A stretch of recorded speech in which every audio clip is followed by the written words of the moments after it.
My name's Thibault, and I was born in Canada. My family was also French and partially Swiss, so I grew up, in Canada, but also with a lot of Europeanness. And what am I doing? While I'm writing, I studied at so after high school I traveled a bit, and then I studied at the Sorbonne. All that time I was writing. Then after my master's, things kind of went sour, and I realized that if I wasn't writing, then there wasn't really much point to anything. So that's really where I started working on writing, let's say full time. But still I went from a couple of jobs. I worked at a radio station. I was a theater director for a short period of time. I was hired to stage one of my own plays, and then after that I got one writing grant, then another writing grant, then work as a scriptwriter and occasional actor, and so that's what I do for a living. So the first time I came to Lithuania, it was winter of 2017 because so we had been together for a little bit over a year with my girlfriend, who's now my wife.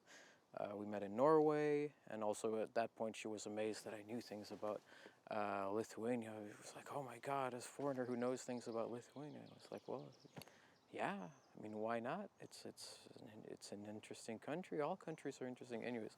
But I had to go back to Paris to finish my master's, and then for my last semester with my master's, I didn't have any classes, which meant that I didn't have to pay the price of living in Paris, so I moved with her to Lentvaris. So my first impressions of Vilnius are also a bit first impressions of Lentvaris. And yeah, it was nice. It was pleasant. It was calm. Everyone was telling me that it's terrible and ugly and blah blah blah during the winter, and I was like, guys, I'm from Canada. It's like climate's pretty much the same. If anything, the winters here are warmer, so it was kind of no problem there.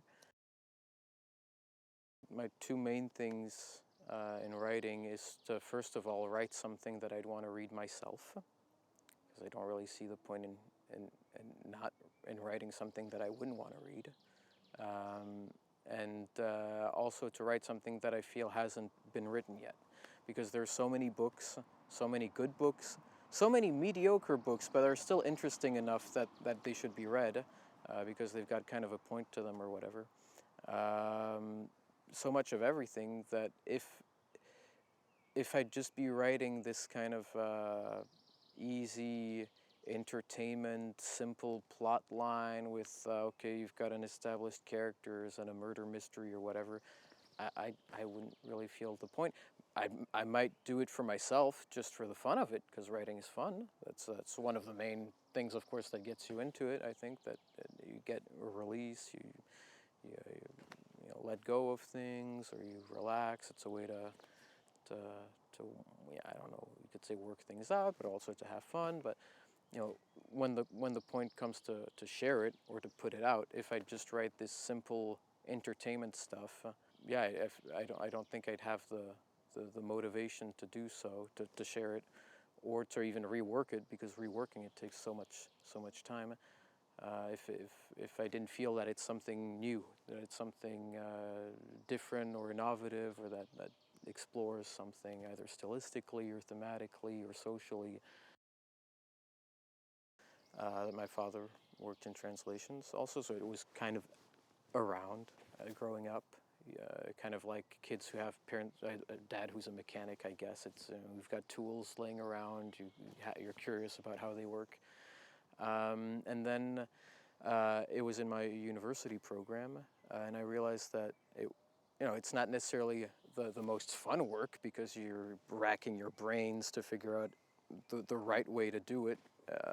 It's kind of a lot of pressure, because how a text will be read is dependent on you.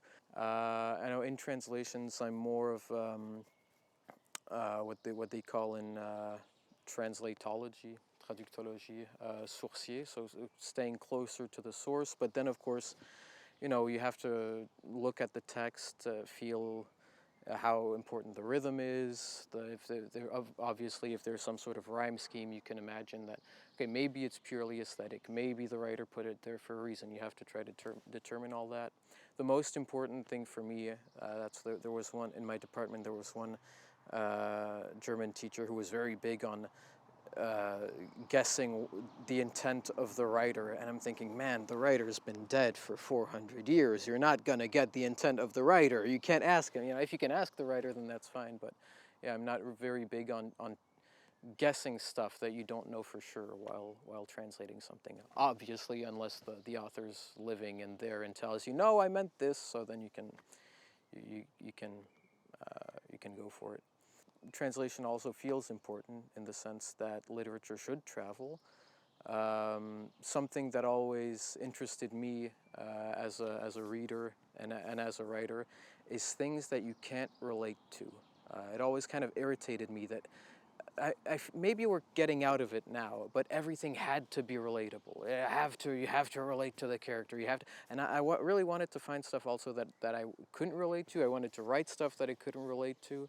That's also at one point what a teacher had recommended I read some novels from what they call nouveau roman, where you don't know where it takes place, when it takes place, who the characters really are, whatever. So often goes around in circles, because that was my jam earlier on.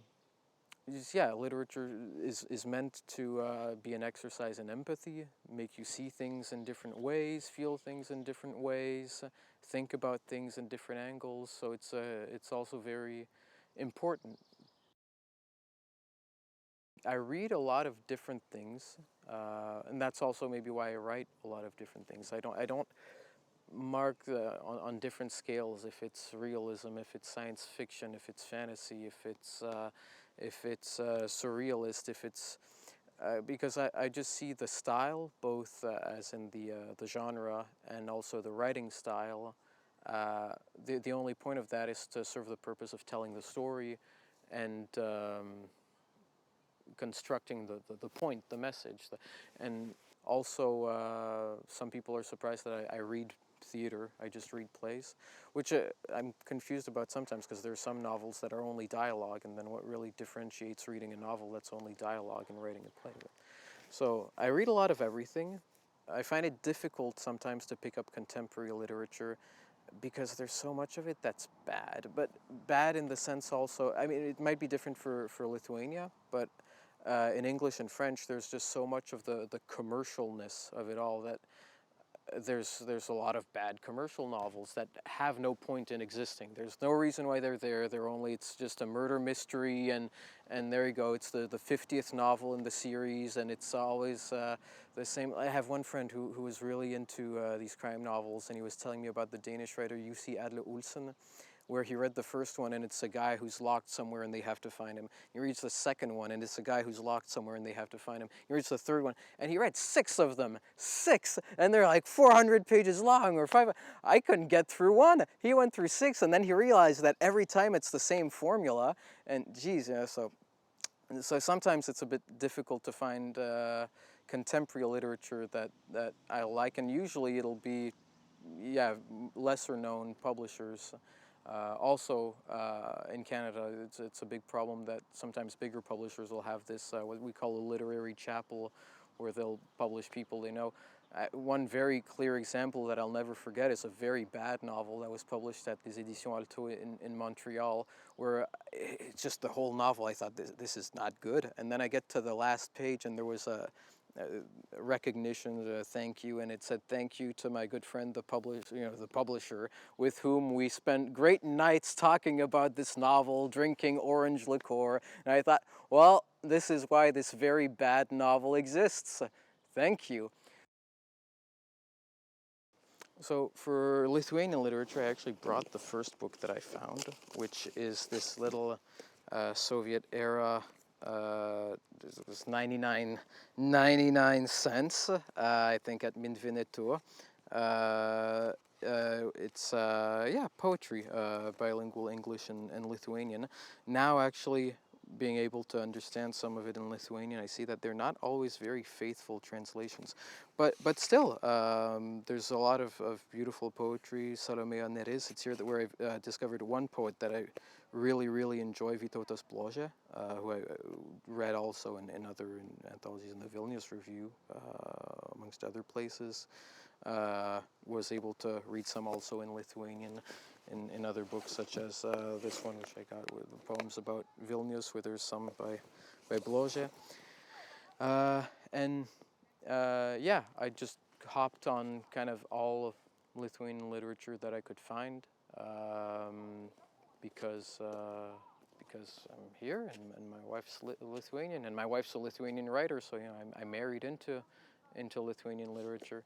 In general, I feel like in Lithuania there is a relatively strong inheritance from Romanticism, both because I think we can split Romanticism between the two currents of the Sturm und Drang, Jena romantics with a lot of passion and dramatic spirit.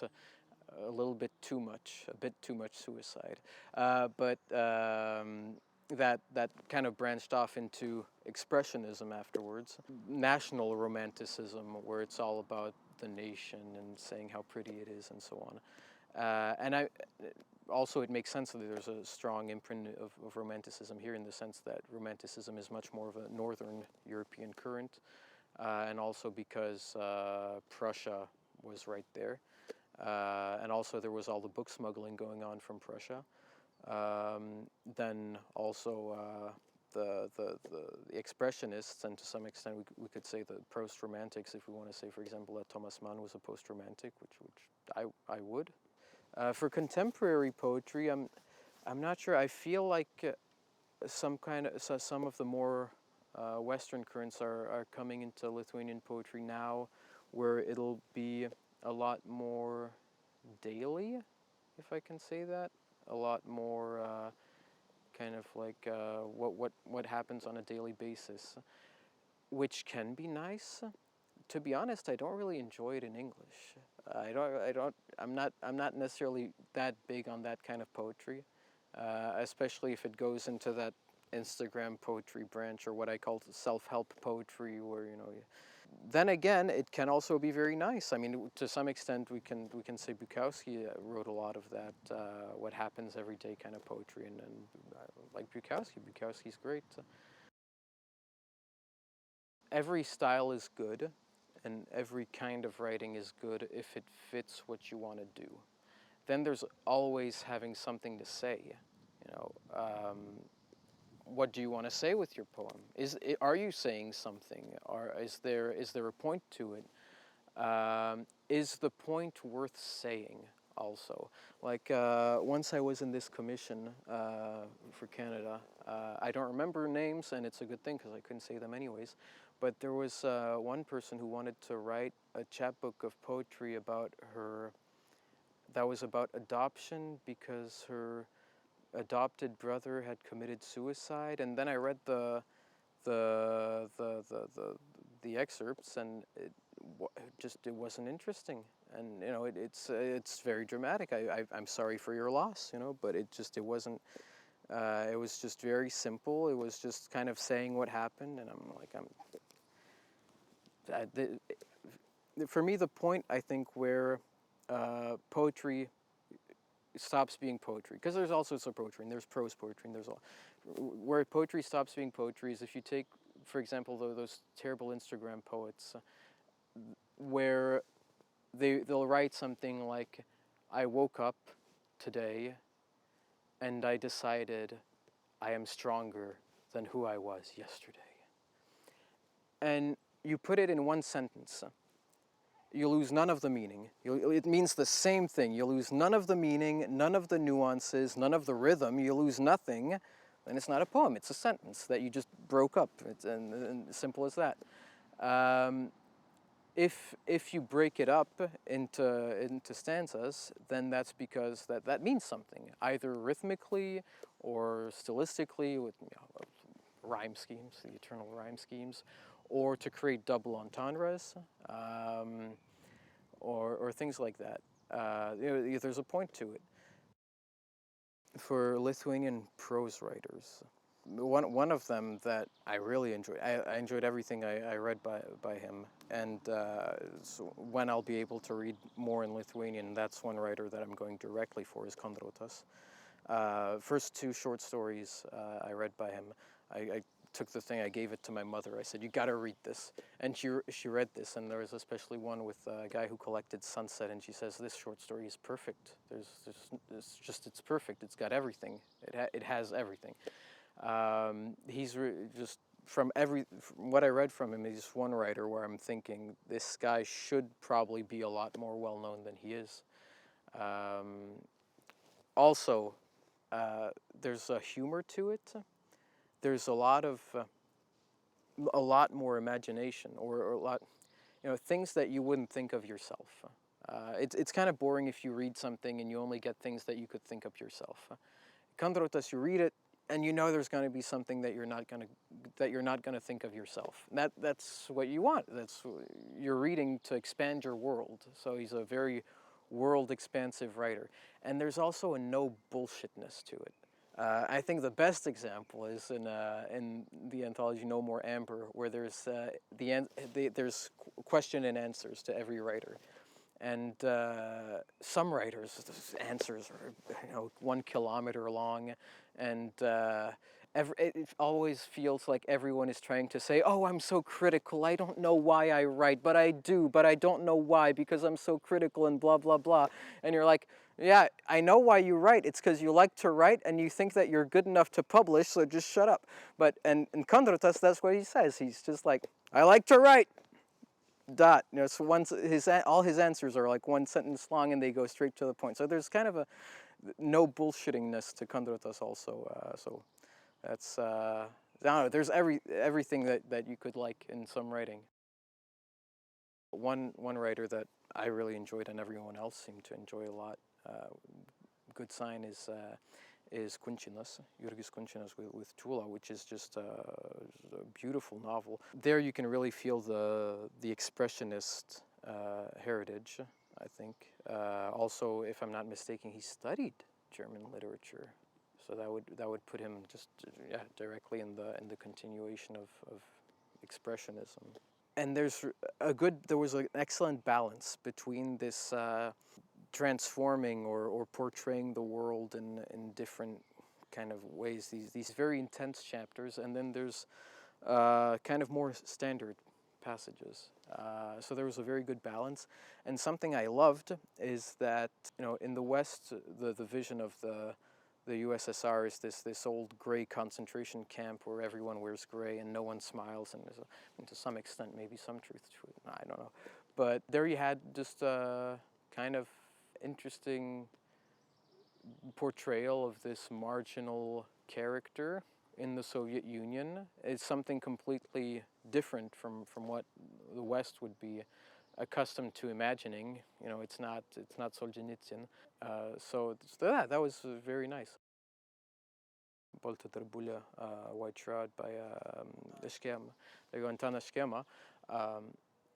I liked it. I think I heard this from other people, that maybe it's the writing style is much more interesting in Lithuanian, because everyone was telling me how incredibly experimental the style is and so on, and I read it and I thought, I've read more experimental. This is not particularly mind blowing for me. It was still a good book, and again, I would have liked to read more of it. Especially there was that short story, that novella Izaokas, that was made into a movie, if I'm not mistaken, but I don't think it's translated, or at least I couldn't find it. Dievų miškas was great, and especially there was this proximity with the writer that you almost felt like you were kind of friends with him, which made it hurt even more of what he's going through, because you feel like you're friends with the guy, because he's just so honest and direct and intimate with you. And after reading Dievų miškas, I thought, I want to read more of this guy. Actually, my wife told me, don't bother, it's not necessarily worth reading, which made me sad. But still, I'd like to read some of his plays or more of his poetry. I got some of his poetry in some places, but there's not a whole lot to get your hands on. On the lack of translations, there's also Skomantas, which, talking about more or less complex prose style. I mean, Skomantas is simpler because it's made for younger readers, but I thought they were great. There's 5 of them translated to English. I was able to get my hands on 4 of them. I enjoyed all of them, and I was very sad that there's not more of them translated to English. First of all, just interesting, good settings, historical settings. It was interesting to read them in the sense that there is this kind of confusedness to Lithuanian national identity, in the sense that there's all this Catholic stuff everywhere, but at the same time it's all very getting something from pagan aesthetics. And everyone's conscious of being the last pagans in Europe, and you're like, yeah, we've massacred the Teutons, that's great. And then you go to the Monument to Independence, and there's a big old cross on it, and this is a bit strange. And then Skomantas, I thought, is wonderful. It's the last pagans in Europe laying flat the Crusaders. It's great. That didn't feel like a reaction to Soviet atheism, like, oh, we got to put a cross on this or they think we're Soviet. It didn't feel like a heritage from old granddad Stalin who forced you into making it one way or another. It just felt like this is Lithuanian history, and we're making it into a novel that is enjoyable and lively and full of different things. I don't get to participate in all that much. On some level, I just don't see all that much that I can participate in. Very logically, a lot of it is in Lithuanian. Since my wife writes in Lithuanian and we have kids, I tell her, I'll be with the kids, you go to it. It's important that you put forward what you do. Then there are some things like Literatūrinis Sprintis, where I went once, and it was nice. It was nice. I think it's wonderful that there's these open mics where everyone can go and read and participate and so on. But at the same time, when you're in my shoes and you've been writing professionally to some extent for the last 10 years, and you've got publications in a bunch of countries, and like last year I got some poems translated to Japanese, and then I go to Literatūrinis Sprintis and I'm like, well, this is 10 years of professional work. This is where I was. Because also partially I went because I was expecting there to be professional writers who just are happy to show their last verses to their buddies, and they get to do it in a bar with a microphone and do it loud, and other than that, I didn't really see many opportunities to do something, even as a volunteer, even if I'm not reading, or if I'm not on stage or showing my work. Have you seen my work? My work is great. That I'm doing something to participate in the literary life and creating something that's nice and dynamic and full of fun. So, and obviously I'd like to do that more.